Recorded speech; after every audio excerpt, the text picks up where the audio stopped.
Hi, and welcome to my compulsory question 4, answering the question, how did you integrate technology, software, hardware, and online into this project? To start off, throughout this process, I've been using my Wix website.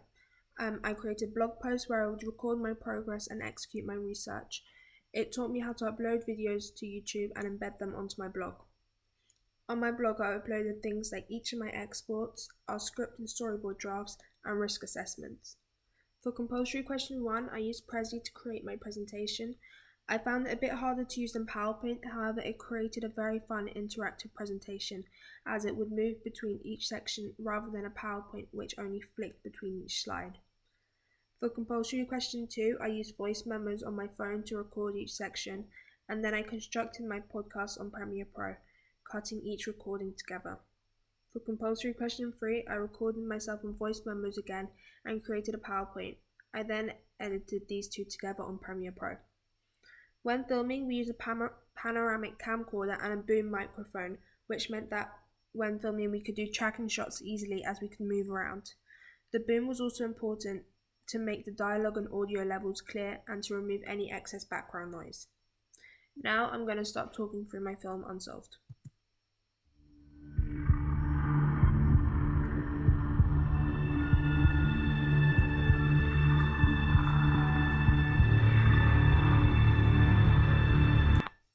So at the very start, we faded in the music so that the volume level increased using the pen tool. Simultaneously, we faded in and out the production names and titles, and this was done using the film dissolve fade found in video transitions. We used the font from a website that we found called thefont.com, and the specific font we used was called Superstar.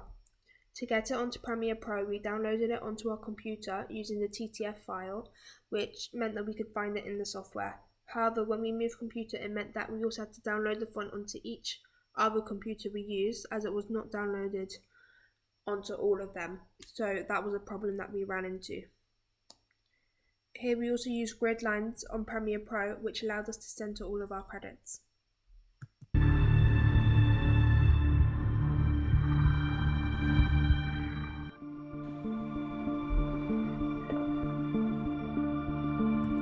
So here we changed the music track, so we had to fade them together. We did this using the pen tool and finding a point in the new track where they would seamlessly fade into each other. We also faded the volume down and then up between these two tracks so that there was more of a smooth transition. To change the music track, we had to convert the link from YouTube into an MP3 file, which we could then import into Premiere Pro. Up until this scene, all the establishing shots also had no diegetic sound, as we muted them all, so this was the first time it was introduced. As we introduced diegetic sound, a consequence of this was that you could hear lots of buzzing in the background from the computers, so we had to remove this in Premiere Pro on the audio editing section. In this scene, you can also see coding on the screen, which we got off YouTube, and an email which we used our school email for. The newspaper article was made in Photoshop by me, where I got a real newspaper cover off the internet and then edited into it with new headlines and photos which applied to our film. Infamous hacker found dead.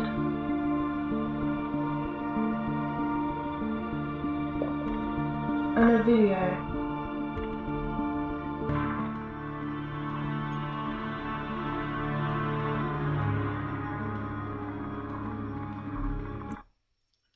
So on the camcorder we used while filming this shot, I slowly zoomed in to create this zoom effect.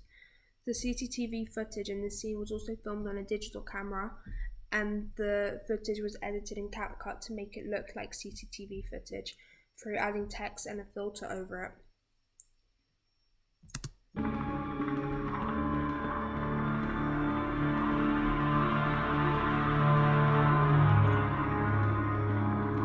Throughout the whole film, we also used color grading, which we found online as part of a premium beat by Shutterstock. We downloaded the pack of different types and we put them into the Lumetri Look folder in Premiere Pro, which allowed us to have access to them on the software. We then trialed and errored them until we found one that we liked, which was called Magnificent West, which is what we have used throughout the whole film. In the shots in the office, it was already very dark, so the colour grading made it so that you couldn't really see what was happening. So to edit this, we turned down the shadows and reduced the contrast, and increased the brightness so that it was brighter overall, and we did this in quite a few of the shots.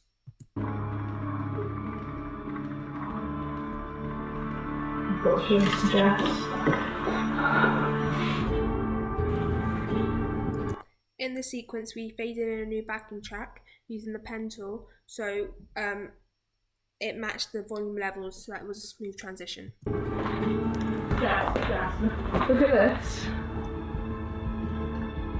In this specific shot, we had to flop it as we accidentally crossed the 180-degree line, so this meant that the viewer wouldn't be too confused on the positioning of the characters. We should go to the police. You know I can't do that. We have to try and figure this out. But this is serious. We unlinked the audio of each clip so that we could overlap the audio with other visual clips, so the scene therefore flows more, as it's not individual shots with their specific audio, but now they all kind of interlink. And in this scene again, we had buzzing in the background, so we had to remove all of that in the same way as we did before. The audio level in this scene did not match up at all, so we had to match all of them up by dragging the audio levels up or down in Premiere Pro.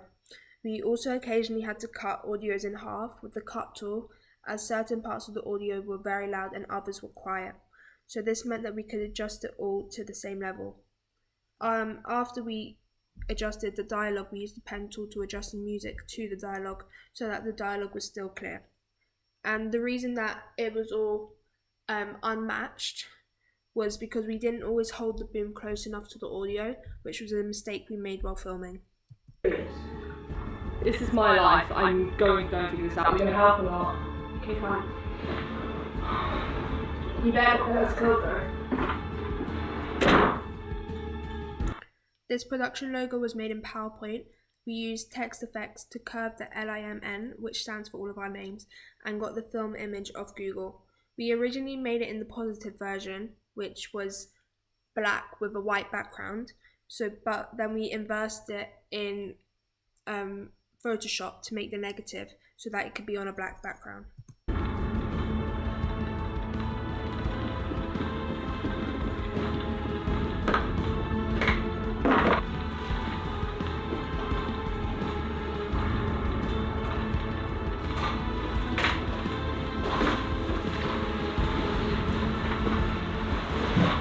The use of tracking shots in this specific shot was very successful, as the camera crosses the mirror without being seen. This makes the audience feel as if they are actually in the scene, and using the camcorder therefore meant that we could easily move around, which made filming more successful.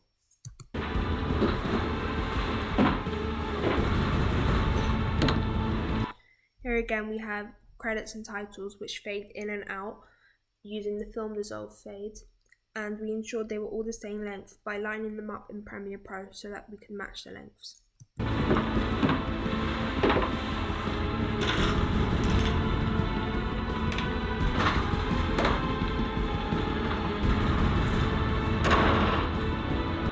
So at the end, we used the pen tool to increase the sound level of the music, so as they are leaving, it creates the impression of suspense being built, which led to the sudden ending, where Unsolved pops up, which we used our default font for.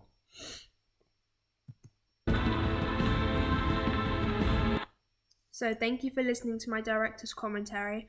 Throughout this project, we have used many different types of software and hardware, some of which I knew how to use before, but also some of which were completely new to me. For example, Premiere Pro on an Apple Mac, Photoshop, a camcorder, a boom, PowerPoint, Wix, and still many, many more.